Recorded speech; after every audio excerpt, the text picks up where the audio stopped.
우리에게 주신 이 말씀, 우리가 읽은 말씀을 통해 왕관에 갇혀버린 왕이라는 제목으로 하나님의 말씀을 선포하겠습니다.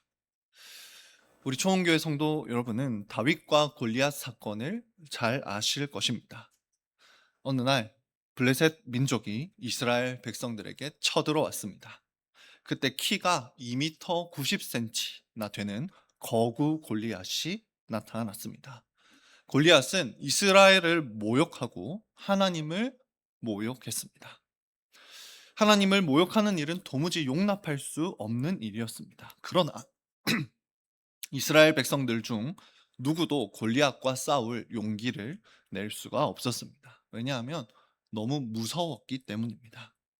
이스라엘 왕이었던 사울과 왕자였던 요나단, 그리고 모든 백성들은 그 골리앗 앞에서 두려워서 떨기만 했습니다. 바로 그때 우리가 잘 아는 다윗이 등장합니다. 다윗은 10대 후반의 청소년이었습니다. 다윗은 아직 어렸지만 하나님을 모욕하는 자를 하나님께서 반드시 심판하신다라는 말씀을, 그 성경에 있는 말씀을 믿었습니다. 그래서 하나님의 이름으로 골리앗과 맞서 싸웁니다. 다윗과 골리앗이 싸웠을 때 그 결과가 어떻게 되었을까요? 우리 자녀들, 기억납니까? 네, 골리앗이 다윗에게 졌습니다. 골리앗이 무너졌습니다. 이것은 다윗이 싸움을 잘해서가 아니라 하나님께서 다윗을 통해 골리앗을 이기게 하셨던 것입니다. 그렇게 이스라엘 백성들은 승리합니다. 오늘 우리가 읽은 본문은 바로 그 사건, 아주 엄청난 그 사건 바로 뒤에 이어지는 본문입니다. 여러분, 이스라엘이 이 블레셋의 골리앗도 이기고 그렇게 전쟁에서 승리했습니다. 그렇다면 온 백성이 다 기뻐해야 하지 않겠습니까? 하지만 오늘 본문에는 기뻐하지 않았던 한 인물이 등장합니다. 바로 이스라엘의 왕 사울입니다. 사울은 이 기쁜 날 도대체 왜 기뻐할 수 없었을까요? 함께 오늘 본문을 살펴보면서 특별히 이 본문이 오늘날 우리에게 주는 교훈이 무엇인지를 함께 교훈받기를 소망합니다. 세 가지로 나누어서 살펴보겠습니다. 먼저 첫 번째로 살펴볼 내용은 분노하는 왕에 대한 내용입니다. 여러분, 이스라엘 백성들은 지금 블레셋과의 전투에서 승리하고 돌아오고 있습니다. 18절 6절을 보시면 다윗이 블레셋 사람을 죽이고 돌아올 때라고 되어 있는데요. 정확하게는 그 블레셋 사람을 죽이고 돌아올 때입니다. 즉, 그 블레셋 사람 골리앗을 죽이고 돌아올 때 일어난 일이라는 말입니다. 당시에는 왕이 전쟁터에 나가서 승리하고 돌아오면 남아있던 여인들은 돌아오는 왕과 그 군대를 환영하며 노래를 불렀습니다. 당연하지 않겠습니까? 자신의 남편이 전쟁터에 나갔습니다. 만약에 그 전쟁터에서 지면 남편도 잃어버리고 자신들은 전쟁의 포로가 되고 비참한 삶을 살게 될 것입니다. 그런데 왕이 갔다가 전쟁터에서 승리하고 돌아왔습니다. 얼마나 기뻤을까요? 그래서 돌아오는 왕을 이제 여인들은 함께 노래하며 환영했던 것입니다. 그래서 6절을 보시면요, 이스라엘의 모든 성읍에서부터 여인들이 나와서 노래하고 춤추고 악기도 연주했다라고 말씀합니다. 이때 여인들이 부른 노래의 가사를 주목해 볼 필요가 있습니다. 7절 우리 함께 읽겠습니다. 시작. 여인들이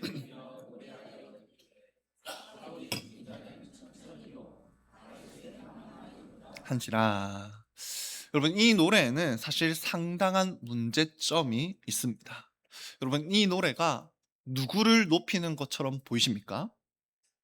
네, 다윗을 높이는 것처럼 보이지요. 또 어떤 면에서는 사울도 천천을 죽였다고 하니 사울도 높이는 것처럼 보입니다. 그런데 여러분, 잘 생각해 보십시오. 이스라엘의 승리를 가져다 준 존재가 누구입니까? 사울입니까? 아닙니다. 그렇다면 다윗이 승리를 가져다 줬습니까? 물론 다윗이 골리앗을 이겼죠. 그러나 다윗의 능력만으로 승리한 것이 아니었습니다. 앞서 말씀드렸듯이 이스라엘의 승리를 가져다 준 분은 궁극적으로 하나님이십니다. 그런데 여인들은 지금 이 노래에서 하나님을 언급합니까? 전혀 언급하고 있지 않습니다. 그래서 이 노래를 출애굽기 15장에 나오는 노래와 비교해 볼 때 이 노래가 얼마나 잘못된 것인지 분명하게 알게 됩니다. 자, 출애굽기 15장에 어떤 내용이 나오냐면 출애굽 때 그 사건이 나옵니다. 하나님께서는 출애굽 때 이스라엘 백성들이 무기도 하나 가지지 않던 그 백성들이 이집트 군대를 이기게 하셨습니다.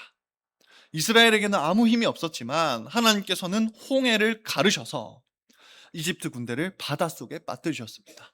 그리고 그 이집트 군대 위에 홍해 바다가 다시 덮이게 하셔서 그 이집트 군대를 전부 바다에 수장시키셨던 것입니다. 그때 그 일을 주도한 사람은 누구인가요? 모세입니다. 모세가 그 일을 주도했지요. 지팡이를 앞으로 손을 뻗치기도 하고 주도했습니다. 그렇다면 그 사건 이후에 백성들은 모세를 높이면서 노래를 불렀을까요? 그렇지 않습니다. 전혀 높이지 않았습니다. 출애굽기 15장을 읽어보시면요, 모세의 이름은 나오지 않고 대신 승리를 주신 분 여호와 하나님만을 높이고 있다는 것을 알게 됩니다. 백성들은 높고 영화로우신 하나님만을 찬송했습니다. 그런데 여러분, 반면에 오늘 본문에 나온 노래를 보십시오. 사울과 다윗으로 인해 이스라엘이 승리했다라고 노래합니다. 즉 백성들은 잘못된 대상을 찬양하고 있었던 것입니다. 이때 여인들이 노래한 사람 두 사람이지요. 한 사람은 이스라엘의 군대 수장이었던 사울입니다. 그런데 우리가 살펴보았듯이 물론 이번 전투에서 누구보다 큰 공을 세운 사람은 다윗입니다. 그래서 여인들은 생각하기에 그래도 다윗이 조금 더 많은 일을 하지 않았나라는 생각을 했던 것 같습니다. 그래서 사울이 죽인 자는 천천히요, 다윗은 만만히로다라고 노래를 했습니다.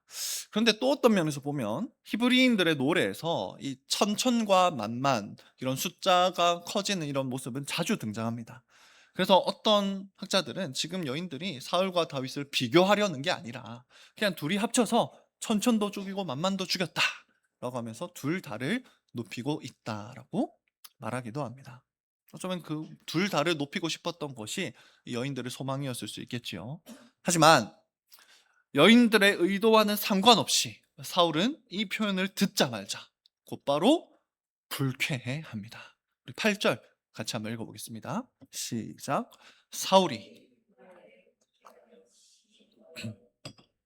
다윗에게는 만만을 돌리고 내게는 천천만 돌리니 그가 더 얻을 것이 나라 말고 무엇이냐 하고, 사울의 귀에는 이 노래가 사울보다 다윗이 더 위대하다라는 칭송으로 들렸던 것입니다. 그래서 사울은 심히 노합니다. 여기서 심히 노하여라는 이 표현은요, 가인이 아벨을 죽이기 전에 몹시 분노했다라고 할 때 바로 그 표현입니다. 살기가 느껴질 정도로 분노했다라는 말입니다. 또 8절을 보시면 사울이 불쾌했다라고 말씀합니다. 이 표현, 불쾌했다는 표현은 그 눈에 불쾌함이 있었다라는 의미입니다. 상상해 볼 수 있겠죠. 점점 사울의 눈빛이 변해가고 있는 그런 모습을 오늘 본문은 그리고 있습니다. 그리고 얼마 지나지 않아 사울의 눈빛은 완전히 변해버립니다. 9절을 보십시오. 함께 읽겠습니다. 시작. 그날 후로 사울이 다윗을 주목하였더라. 그래서 주목하였더라라는 이 단어는요, 죄악된 눈빛으로 바라본다 라는 의미입니다. 완전히 변했죠. 자, 그렇다면 지금 왜 이토록 사울이 분노하고 또 죄악에 가득 찬 눈빛이 되었을까요? 그 이유는 자신의 왕권이 위협받는다라고 생각했기 때문입니다. 사울은 평생 누군가 자신의 왕관을 빼앗아 갈까봐 염려했습니다. 왜냐하면 우리가 사무엘상을 쭉 읽어보시면 알겠지만 사무엘 선지자로부터 이제 사울이 들은 이야기가 예언이 있기 때문입니다. 어느 날 사무엘 선지자는 사울에게 가서 하나님께서 당신을 버리셨다라고 말씀하셨습니다. 그 사울의 범죄로 인해 하나님께서 버리셨다라고 말씀을 전했고요. 그리고 사울은 그 이야기, 자신이 들었던 그 이야기가 평생에 마음에서 떠나지 않았던 것입니다. 언젠가 하나님께서 내 왕관을 빼앗으실까 하는 두려움으로 그렇게 살았습니다. 그래서 사울은 어떻게든 사람들 앞에서 왕으로 인정받고 싶어 했습니다. 전쟁을 위해서 군사들을 잘 준비시켰고요. 군사적으로 유용한 사람이 있으면 계속해서 불러 모았습니다. 실제로 어느 정도 전쟁도 잘 수행했습니다. 사울은 이처럼 자신이 왕으로서의 역할만 잘하면 될 거다라고 생각했습니다. 그러다가 나중에 자신이 늙어 죽을 때 요나단에게, 사랑하는 아들 요나단에게 왕위를 넘겨주기만 하면 된다고 생각했습니다. 그런데 갑자기 자신보다 사람들에게 더 인정받고 주목받는 다윗이 나타난 것입니다. 그 다윗을 바라보자 눈빛이 달라졌고 분노가 마음속에서 싹트기 시작했습니다. 혹시 저 아이가 내 왕관을 빼앗으려나? 라고 생각하면서 주목하기 시작합니다. 이처럼 사울이 다윗을 생각하면서 분노하고 있을 때였습니다. 엎친 데 덮친 격으로 하나님께서는 사울에게 심판을 내리십니다. 사울에게 고통을 주는 영이 찾아왔습니다. 그래서 사울의 마음은 고통과 분노로 가득 차 괴로워하고 있었습니다. 그래서 10절을 보시면 사울이 그 고통과 괴로움에 정신없이 떠들어댔다라고 표현하기도 합니다. 사울이 이렇게 괴로워한다는 소식이 다윗에게도 전달됩니다. 다윗은 이전 이제 문맥들을 보시면 평소에 사울이 고통스러워할 때마다 사울에게 찾아갔습니다. 그리고 찾아가서 음악을 연주해주곤 했습니다. 그래서 고통스러워하는 사울을 돕기 위해, 조금이라도 그 고통을 줄여주기 위해 악기를 연주하는, 수금이라는 악기를 연주하는 그런 일을 지금 이 순간에도 하려고 했던 것입니다. 하지만 안타깝게도 사울은 다윗을 보자마자, 자신을 도우려고 온 다윗을 보자마자 더 큰 분노에 휩싸입니다. 마침 그때 사울은 창까지도 들고 있었습니다. 그래서 그때 사울이 어떻게 합니까? 11절을 한번 보시면요, 사울은 다윗을 죽여버리겠다라고 말하면서 손에 있던 창을 있는 힘껏 다윗에게 던져버립니다. 여러분 주목할 것이요, 지금 사울이 다윗에게 분노를 품은 지 얼마나 지났을까요? 본문을 보시면 분노를 품은 지 겨우 하루밖에 지나지 않았습니다. 그러나 분노의 씨앗이 열매를 맺는 데까지는 하루면 충분했습니다. 가인이 아벨을 향해 분노한 후에 곧바로 돌로 쳐 죽였듯이 사울도 다윗을 향해 분노한 후에 곧바로 죽이려고 했던 것입니다. 심지어 지금 다윗이 무엇을 하고 있습니까? 사울을 돕고 있습니다. 숨막히는 고통에서 벗어나게 해주려고 음악을 연주해주고 있습니다. 그러나 사울은 자신을 도우려는 그 다윗을 향해 창을 던져버렸던 것입니다. 창이 날아갈 때를 한번 상상해 보십시오. 다윗은 수금을 연주하는 무방비 상태였습니다. 그런데 놀랍게도 사울이 던진 그 창은 다윗에게 맞지 않았습니다. 보통 사람은 한 번 끔찍한 일을 저지른 후에는 정신을 차리기 마련입니다. 내가 어떻게 저런 짓을 했지? 하기 마련이죠. 하지만 사울은 정신을 차리지 못하고 다시 한번 창을 뽑아서 또다시 다윗에게 던집니다. 그리고 또 그 창은 빗나갔습니다. 여러분 참 신기합니다. 사울이 어떤 사람이냐 하면 전쟁에 익숙한 사람입니다. 그런 사울에게 있어서 집안에 있는 한 소년을, 심지어 수금을 타고 있는 그 소년을 창으로 맞춰 죽이는 것은 어려운 일이었을까요? 어렵지 않았습니다. 100번 하면 100번 다 맞출 수 있는 일이었습니다. 그런데 왜 이 창이 빗나갔을까요? 그 이유는 하나입니다.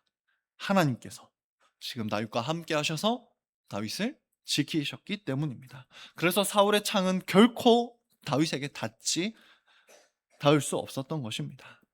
여러분 여기서 우리는 첫 번째로 무엇을 봅니까? 여러 가지를 보지만 오늘 주목할 것은 사울의 분노입니다. 우리는 사울의 분노를 봅니다. 사울은 왜 분노합니까? 다윗이라는 인물이 자신의 왕관을 빼앗을지 모른다는 생각에 분노합니다. 그래서 첫 번째 교훈을 말씀드립니다. 사울은 왕관이 빼앗길까봐 분노하는 왕이었습니다. 이어서 두 번째로 살펴보겠습니다. 여러분 한번 상상해 보십시오. 누군가 여러분을 죽이려고 창을 던졌다라고 생각해 보십시오. 지금도 그 창이 날아온 그 창소리, 휘리릭 하는 그 창소리가 귀에 선명합니다. 그러면 얼마나 두렵겠습니까?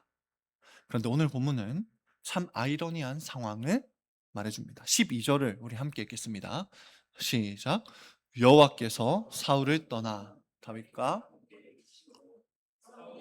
두려워한지라. 지금 두려워해야 할 사람은 사울이 아닙니다. 창에 맞아 죽을 뻔한 사람은 다윗입니다. 다윗이 두려워해야죠. 그런데 지금 누가 누구를 두려워합니까? 사울이 다윗을 두려워했다라고 말씀합니다.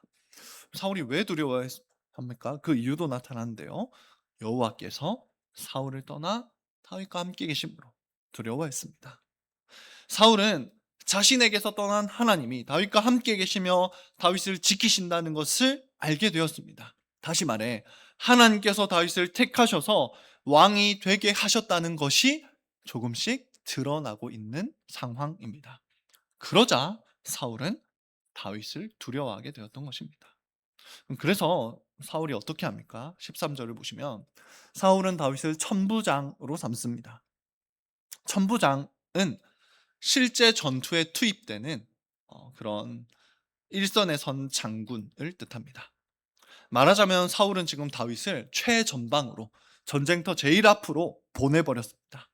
사울은 하나님의 뜻이 가까이서 드러나는 것을 보는 게 두려웠던 것입니다. 그래서 다윗을 곁에서 멀리 떠나게 했습니다. 그리고 여기에는 사울의 정치적인 의도도 있습니다. 여러분, 다윗이 전방에서 나가 전투를 하다가 만약에 죽는다면 그것이야말로 사울에게 있어서 최고의 시나리오였습니다. 자신의 정치적 원수가 죽는 것이지 않습니까?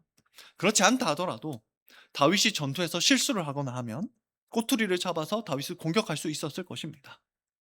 그래서 최전방으로 보내버린 것이죠. 그런데 상황은 사울의 예상과는 전혀 다르게 흘러갑니다. 14절 우리 함께 읽겠습니다. 시작. 다윗이 그의 모든 일을 지혜롭게 행한 여호와께서 그와 함께 계시니라. 다윗은 오히려 모든 일을 지혜롭게 행합니다. 오늘 본문에서 지혜롭게 행하니라 이 표현이 14절과 15절 두 번 나오는데요. 이 표현은 형통했다라는 표현입니다. 조금 더 풀어서 말하면 승리했다라는 말입니다. 다윗은 어딜 가든 하나님을 의지해서 싸웠습니다. 율법에 따라 담대하게 이방인들과 맞서 싸웠습니다. 그리고 그때마다 하나님께서는 다윗에게 승리를 주셨던 것입니다. 그리고 그때 사울이 어떤 반응이었는지 보십시오. 15절입니다. 시작. 사울은 다윗이 크게 지혜롭게 행함을 보고 사울은 다윗이 크게 지혜롭게 행함을 봅니다.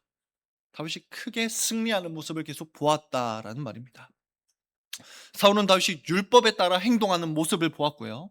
이스라엘의 왕처럼 승리하는 모습을 계속해서 봅니다. 그래서 다윗을 왕으로 세우신 그 하나님의 뜻이 더 분명하게 드러난 것입니다. 사실 사울은 처음부터 다윗을 경계했던 것은 아닙니다. 그런데 지금 여인들이 다윗을 노래한 이유, 사울은 더 이상 다윗이 작은 소년 정도로 보이지 않습니다. 하나님께서 다윗을 보호하실 뿐 아니라 함께 하신다는 것을 깨닫고 나니 이제는 다윗이 자신의 왕관을 빼앗을 적으로 보이는 것입니다. 심지어 16절에서 보듯 이제는 모든 백성들이 계속해서 승리를 가져오는 이 다윗을 보고 사랑하기에 이릅니다. 백성들이 다윗을 사랑합니다.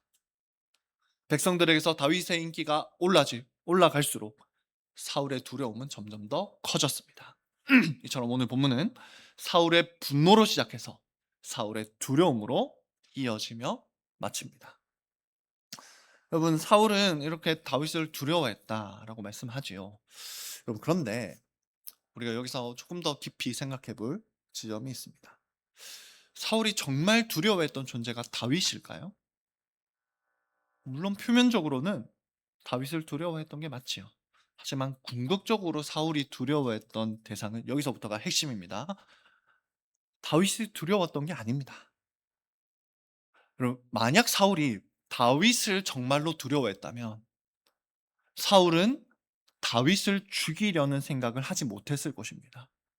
두려워하는 그 대상을 어떻게 죽이려고 하겠습니까? 하지만 오늘 본문 이후에도 사무엘상을 읽어보시면요, 사울은 수단과 방법을 가리지 않고 다윗과 싸우며 다윗을 죽이려 합니다. 그러니까 사울은 다윗 자체가 두려웠던 것은 아니라는 의미입니다. 그렇다면 사울이 무엇이 두려웠을까요? 다윗과 함께 하신 하나님이 두려웠을까요? 놀랍게도 그것도 아닙니다. 만약 사울이 하나님을 정말로 두려워했다면 하나님의 뜻에 굴복했을 것입니다. 그렇지 않겠습니까? 하나님의 두려운데 어떻게 그분의 뜻을 계속해서 거역할 수 있겠습니까? 그러나 사울은 끝까지 하나님의 뜻에 굴복하지 않고요. 다윗을 죽이려고 합니다. 사울은 하나님이 두려웠던 것도 아니다라는 말입니다. 여러분, 그러면 도대체 사울이 정말 두려웠던 것이 무엇일까요? 사울이 정말 두려웠던 것은 자신의 왕관을 잃어버리는 것이었습니다. 한 나라에 왕이 두 명일 수는 없습니다. 다윗이 왕이 된다는 말은 사울이 왕관을 내려놓아야 한다는 의미입니다. 사울은 그것이 두려웠던 것입니다. 왕관이 빼앗기는 것이 가장 두려웠습니다. 그래서 다윗을 미워했고요. 다윗을 향해 분노했고 죽이려 했던 것입니다. 그리고 이제 그 자신의 모든 시도가 실패로 돌아가니 이제 두려웠던 것입니다. 내 왕관을 빼앗길 수밖에 없구나. 그 사실이 너무 무서웠던 사울의 모습입니다. 그래서 사울의 두려움은 이렇게도 표현할 수가 있습니다. 사울은 하나님이 자신의 왕이 되시는 것이 두려웠습니다. 무슨 말씀인지 이해하시겠습니까? 하나님이 왕이 정말로 자신의 왕이 되는 것이 두려웠습니다. 하나님을 왕으로 섬기게 되면 어떻게 해야 됩니까? 사울은 자신의 왕관을 내려놓아야 합니다. 하나님의 말씀에 순종해서 말씀에 따라 왕관을 내려놓아야 했습니다. 하지만 사울은 그냥 계속 자신이 왕 노릇하고 싶었던 것입니다. 스스로가 자기 인생의 주인이고 싶었습니다. 사울은 하나님을 왕으로 섬기는 그 삶이 싫고 괴로웠던 것입니다. 그렇기에 하나님의 뜻을 알면서도 반대합니다. 사울의 모든 삶은 하나님을 왕으로 섬기기를 두려워한 모습, 하나님을 왕으로 섬기기를 두려워한 모습으로 설명할 수 있습니다. 여러분, 만약 사울이 하나님의 뜻에 따라 왕관을 내려놓았다면 어떻게 되었을까요? 많은 것이 달라졌을 것입니다. 오늘 본문에서 사울은 하나님께서 보내신 영에 의해 고통받고 있습니다. 만약 사울이 왕관을 내려놓았다면 그 고통스러운 하나님의 심판, 이 땅에서 지속되는 심판에서 벗어날 수 있었을 것입니다. 하나님을 왕으로 섬겼다면. 그뿐 아닙니다. 지금 사울은 하나님의 영원한 심판을 향해 달려가고 있습니다. 사울은 계속해서 사탄의 백성 같은 모습을 보여줍니다. 이스라엘의 직분자, 그러니까 교회의 직분자였지만 구원받지 못하는 심판받을 백성의 모습을 계속 보여줍니다. 심지어 오늘 본문에서 보면 골리앗처럼 창을 들고 있습니다. 골리앗과 같은 모습을 보여주고 있습니다. 그래서 칼빈은 사울이 유기된 자라고 봅니다. 그런데 만약 사울이 지금이라도 회개하고 하나님을 왕으로 인정했다면 그의 영원한 삶도 바뀌었을 것입니다. 더불어 사울이 이 땅의 왕관을 내려놓았다면 사울은 영원히 잃어버리지 않는 왕관을 쓰게 되었을 것입니다. 하나님이 어떤 분이십니까? 요한계시록을 보면요, 하나님은 자신의 백성들이 영원히 왕 노릇하게 해주시는 분입니다. 그러니까 우리는 천국에 가서 모두가 왕이 될 것입니다. 사울은 그 왕이 될 기회, 영원한 왕이 될 기회를 날려버리고 있는 모습입니다. 즉 사울은 자신이 쓰고 있는 이 왕관이 너무 탐스럽고 좋아 보였습니다. 자신이 왕이 되는 게 너무 좋아 보였습니다. 마치 선악과를 바라보던 아담과 하와처럼 왕관이 너무 탐스럽게 보였습니다. 그래서 왕관을 도무지 내려놓을 수가 없었습니다. 하나님께 인생의 왕관을 드리기를 싫어했습니다. 두려웠습니다. 그 결과 사울은 멸망의 길로 걸어갑니다. 한마디로 사울은 어떤 존재냐? 왕관에 갇혀서 멸망에 치닫은 왕이라고 할 수가 있겠습니다. 따라서 오늘 본문은 너무나 중요한 교훈을 줍니다. 여러분, 두 번째 교훈입니다. 사울이 진정으로 두려워한 것은 자신의 왕관이 빼앗기는 것이었습니다. 사울은 두려워한 왕이었습니다. 마지막 세 번째 교훈, 또 적용점을 살펴보겠습니다. 여러분, 이런 사울의 모습을 볼 때 우리는 너무나 중요한 교훈을 받습니다. 사울의 모습을 보면서 참 불쌍한 사람이다 하고 끝내면 안 됩니다. 왜냐하면 우리 모두에게도 여기에 있는 모든 사람, 저를 포함한 모든 분들에게도 이 사울의 모습이 남아 있기 때문입니다. 중요한 질문입니다, 여러분. 여러분은 하나님께서 여러분의 왕이 되시는 것이 좋습니까? 정말 좋습니까? 그렇다면 정말 다행입니다. 그런데 저는 이 질문에 좋다고만 답을 하기가 어려운 제 모습을 발견하게 되었습니다. 저뿐 아니라 모두에게 그런 마음이 있을 것입니다. 여러분, 하나님이 왕이 되시면요, 내가 지금 즐거워하는 것들을 다 내려놓아야 할 수도 있습니다.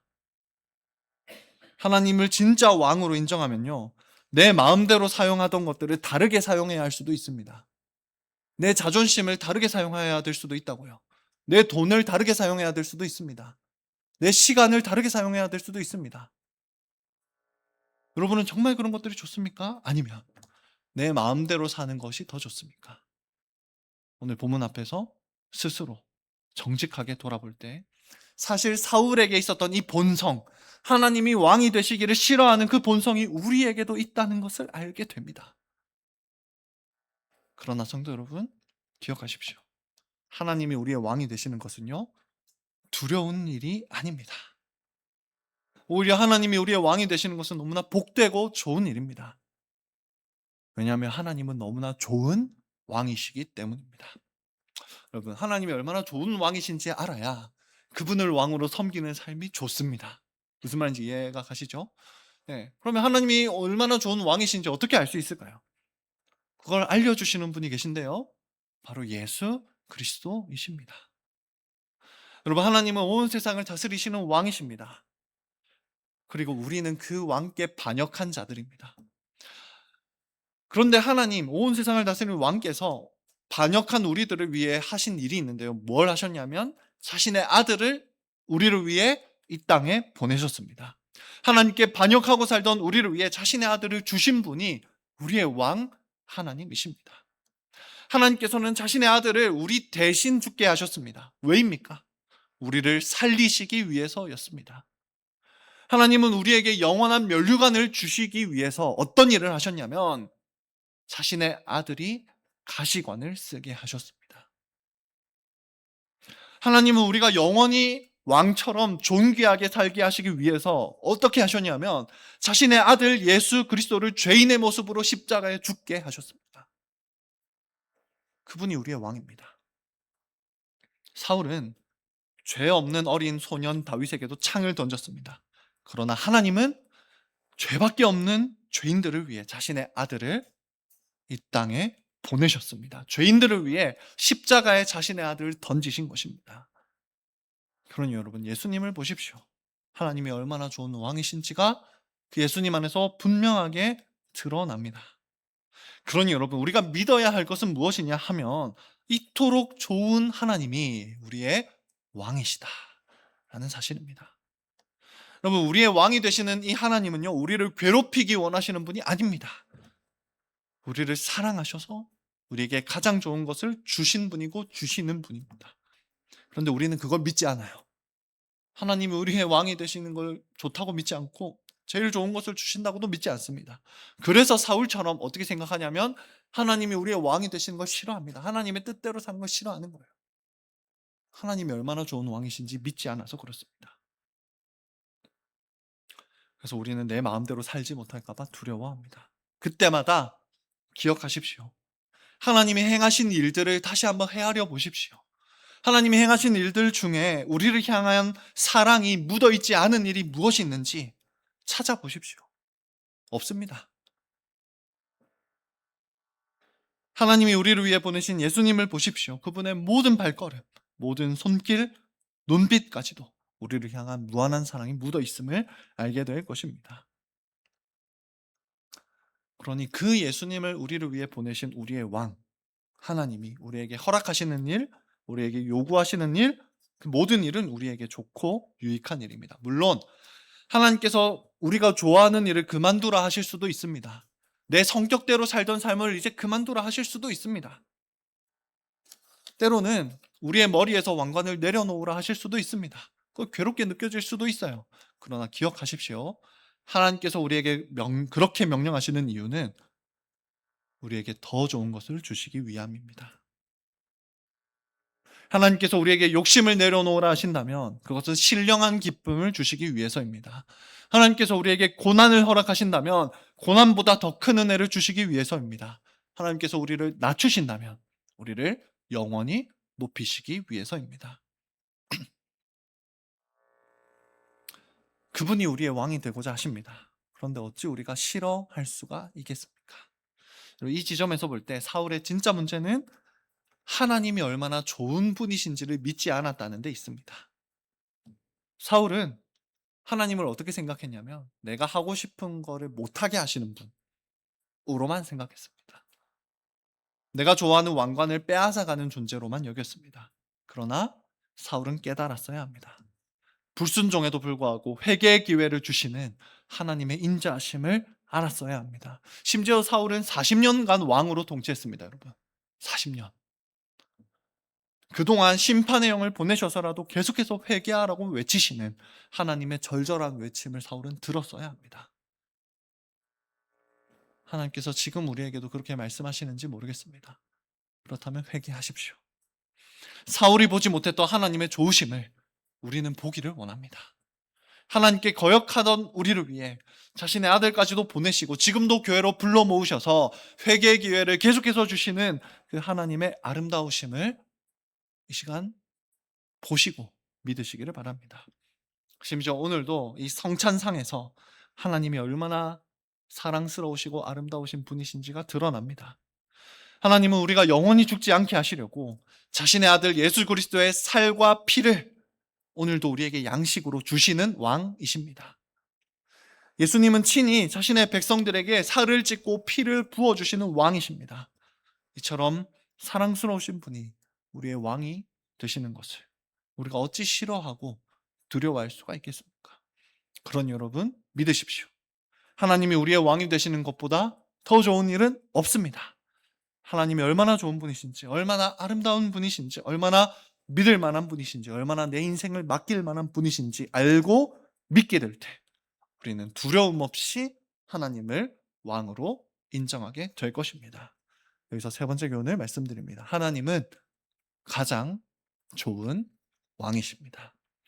말씀을 맺겠습니다. 오늘 우리는 무엇이 그토록 사울에게 분노를 일으켰는지, 분노하는 왕 사울을 보았죠. 또 무엇이 그토록 사울에게 두려움을 일으켰는지, 두려워하는 왕 사울을 보았습니다. 사울은 왕관을 빼앗길까봐 분노하고 두려워했습니다. 어쩌면 사울의 이 모습이 우리의 모습은 아닌지 돌아보아야 하겠습니다. 하나님이 정말 내 삶의 왕이 되실까봐, 하나님께서 하라는 대로 해야 될까봐 두려워하는 분이 여기 계시진 않습니까? 그런 분은 오늘 본문이 보여주는 대로 하나님이 얼마나 좋은 왕이신지를 다시 보고 믿으십시오. 물론 그분을 뒤따르면 고난도 있지만요, 그 고난과 비교되지 않는 복을 우리는 선물로 받을 것입니다. 오늘 말씀을 통해 교훈을 받고 하나님이 우리의 왕이 되시는 것을 기뻐하고 왕이신 하나님의 뜻대로 사는 것을 가장 큰 복과 기쁨으로 여기는 초원교회 모든 성도들이 되기를 성부와 성자와 성령의 이름으로 축원합니다. 아멘.